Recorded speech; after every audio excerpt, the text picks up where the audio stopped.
Randy read just a few minutes ago from the Heidelberg Catechism. Now I'll read a question and answer from the Westminster Shorter Catechism. What benefits do believers receive from Christ at death? And the answer is, the souls of believers are at their death made perfect in holiness and do immediately pass into glory, and their bodies, being still united to Christ, do rest in their graves till the resurrection. Dixie was made perfect in holiness, and she passed into glory because she was a sinner saved by God's grace. But the life of grace that she lived in such a way that leaves us awed as we reflect back upon it. Sometimes there are people that, as we look back on their lives, we have to remember a particular time or occasion or situation where we see God's grace in their life. With Dixie's life, we see God's grace in its totality. God's grace was her life. But we have to be quite frank about some things. It's already been mentioned earlier this day. With the many comforting aspects of Dixie's life, it was not all comforting. Randy and I had a couple of phone conversations about this last night, and it was finally decided that we needed the testimony of two witnesses. And I'm talking again about her driving. I think maybe she missed her calling. I think maybe she should have been an NASCAR driver, or maybe an ambulance driver. Whether she was driving across town or taking a group of people to Idaho, Dixie drove with an intensity, or perhaps it was a ferociousness that still scares me. She was not the Sunday afternoon driver out enjoying the countryside. Rather, it was more like the pilot in a dive bomber descending upon a target. But what I find worthy about her driving is that it illustrated her life. Long before the days of GPS and all of those other features we have, Dixie had some internal drive that pushed her to her goals. Dixie's life was a life of mission. We saw that death grip on the steering wheel, that intense look. What we saw was a picture of the intensity of life that this Christian sister displayed in all areas of life. My scripture passage today comes from Luke chapter 10, verses 38 through 42. Now it happened as they went, that Jesus entered a certain village, and a certain woman named Martha welcomed him into her house. And she had a sister called Mary, who also sat at Jesus' feet and heard his word.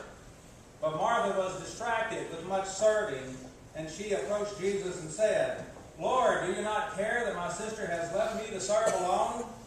Therefore tell her to help me. Then Jesus answered and said to her, Martha, Martha, you're worried and troubled about many things, but one thing is needful, and Mary has chosen that good part, which will not be taken away from her. When I think of Dixie, I think of this story.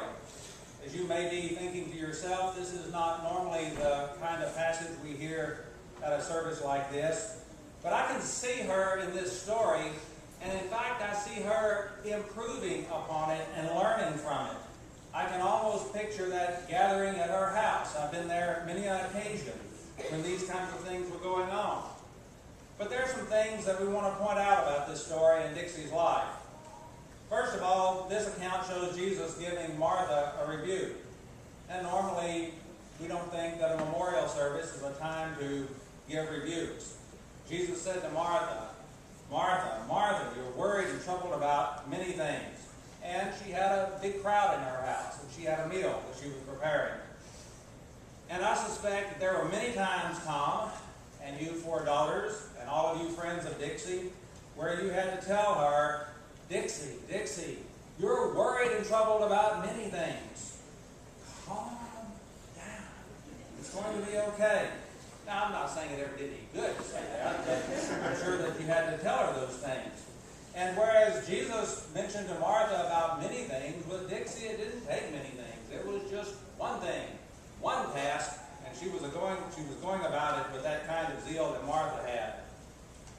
fact, as I was thinking about today and thinking about all the stories that no doubt all of us would have, sometimes we feel like maybe we shouldn't wait until someone is gone. Maybe we should have had this kind of gathering to honor Dixie while she was living. But that wouldn't have worked, because the meal that was over here for her family, she would have felt like she would have had to have cooked it. And she would have had to have served us.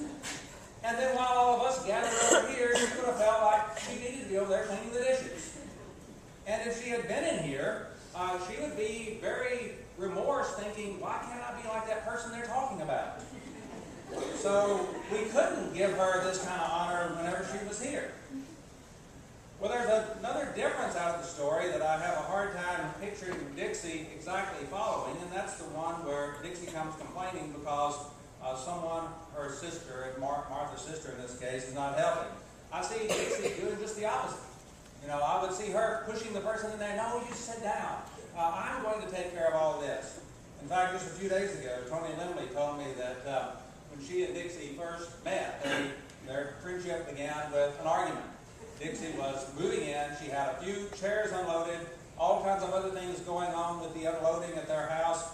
And Dixie told Tony, have a seat. And Tony said, no, that's okay. And Dixie said, have a seat. And Tony, I really had that. Tony ended up seated. And Tony pretty much had the view at that point that I don't think I can ever become friends with somebody that is this pushy. But Dixie didn't give you a choice on that either.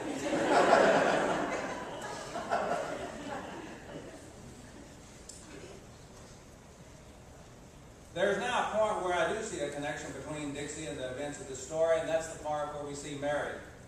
Mary sitting at Jesus' feet, hearing his words, followed by Jesus saying, Mary has chosen the good part, which will not be taken away from her. Dixie sat at Jesus' feet and heard his words. Dixie chose the good part. It will not be taken away from her. But the thing that impressed